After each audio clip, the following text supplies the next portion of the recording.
Good afternoon.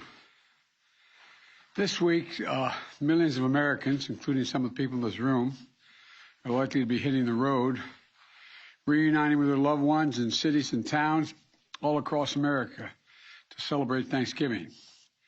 As they do, I want to take a moment to talk about the economy, both the progress we made and the challenges we have to face. We've made historic progress over the last 10 months. Unemployment is down to 4.6%, 2 years faster than everyone expected. When we started this job, it was over 14%. Wages are rising. Disposable income is up. More people are starting small businesses than ever before. And our economy has created a record 5.6 million jobs since I became president on January 20th. There's a lot we can be proud of and a lot we can build on for the future. But we still face challenges in our economy. Disruptions related to the pandemic have caused challenges in our supply chain, which have sparked concern about shortages and contributed to higher prices. Moms and dads are worried, asking, will there be enough food we can afford to buy for the holidays? Will we be able to get Christmas presents to the kids on time? And if so, will they cost me an arm and a leg? I told you before that we're going to take action on these problems. That's exactly what we're doing.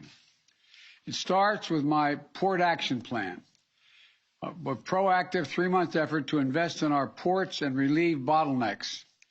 40% of the goods, for example, that come into this country on the West Coast come through 2 ports, Los Angeles and Long Beach. To help ease the congestion at these ports, I brought together labor and management and asked them to step up and cooperate. To move from operating the ports at 40 hours a week at those ports to 24 hours a day, 7 days a week.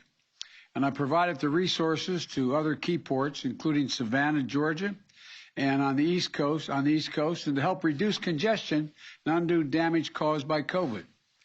We also met with the CEOs of Walmart, Target, Home Depot, TJ Maxx, and others. Those retailers, large retailers, and others agreed to move products more quickly, stock their shelves more quickly. And by the way, you may have heard the CEO of Walmart yesterday on the steps we've taken. He said, and I quote, the combination of private enterprise and government working together has been really successful. He went on to say, all the way through the supply chain, there's a lot of innovation. Because of the actions we've taken, things have begun to change.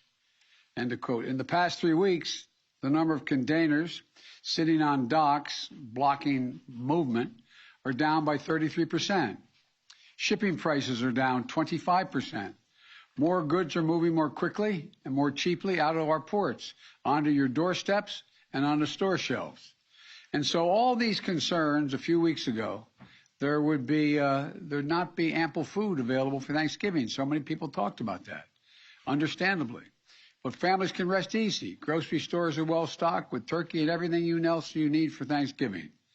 And the major retailers I mentioned have confirmed that their shelves will be well stocked in stores this holiday season. And that's good news for those moms and dads who are worried about whether the Christmas gifts will be available. It goes for everything from bicycles to ice skates.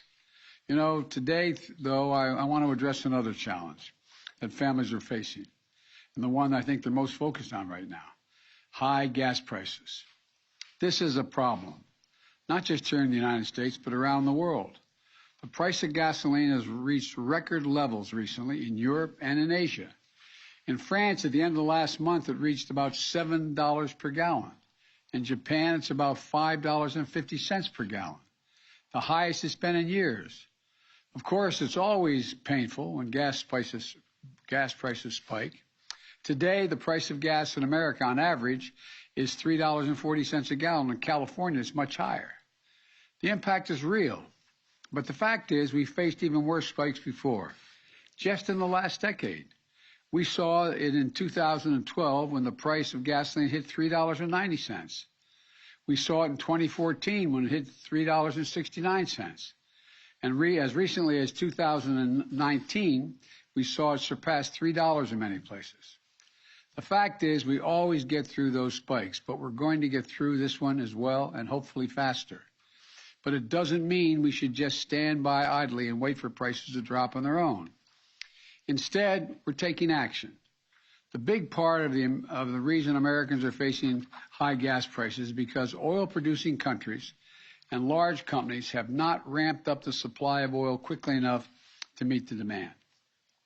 And the smaller supply means higher prices globally for oil. To address these issues, I got on the phone with leaders from other countries grappling with this challenge to try to find ways to lower oil prices and ultimately to the price you pay at the pump. So today I'm announcing that the largest ever release from the U.S. Strategic Petroleum Reserve to help provide the supply we need as we recover from this pandemic. In addition, I brought together other nations to contribute to the solution. India, Japan, the Republic of Korea, and the United Kingdom have agreed to release additional oil from their reserves, and China may do more as well. This coordinated action will help us deal with the lack of supply, which in turn helps ease prices.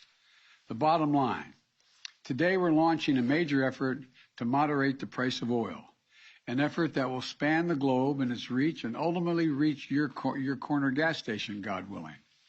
I've worked hard these past few weeks on calls and meetings with foreign leaders, policymakers to put together the building blocks for today's global announcement. And while our combined actions will not solve the problem of high gas prices overnight, it will make a difference. It will take time, but before long, you should see the price of gas drop where you fill up your tank. And in the longer term, we will reduce our reliance on oil as we shift to clean energy. But right now, I will do what needs to be done to reduce the price you pay at the pump. From the middle class and working families that are spending much too much, and it's a strain. And you're the reason I was sent here to look out for you. There's another issue that we'll be addressing as well.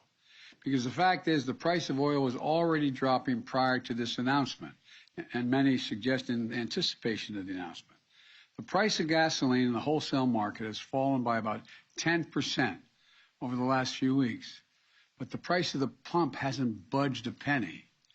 In other words, gas supply companies are paying less and making a lot more.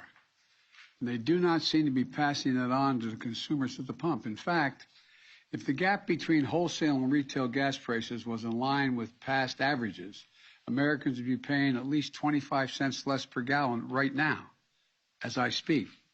Instead, companies are pocketing the difference as profit.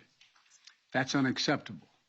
And that's why I've asked the Federal Trade Commission to consider whether potentially illegal and anti-competitive behavior in the oil and gas industry is causing higher prices for consumers, so we can assure the American people are paying a fair price for the gasoline. I also want to briefly address one myth about inflated gas prices. They're not due to environmental measures. My effort to combat climate change is not raising the price of gas or increasing its availability. What it's doing, it's increasing the availability of jobs. Jobs building electric cars like the one I drove at the GM factory in Detroit last week. For the hundreds of thousands of folks who bought one of those electric cars, they're going to save $800 to $1,000 in fuel costs this year. And we're going to put those savings within reach of more Americans and create jobs installing solar panels, batteries, electric heat pumps, jobs making those clean power generating devices. And by the way, deploying these technologies for each home where they're installed is going to save folks an additional hundreds of dollars in energy costs every year. Let's do that. Let's beat climate change with more extensive innovation and opportunities. We can make our economy and consumers less vulnerable to these sorts of price spikes when we do that.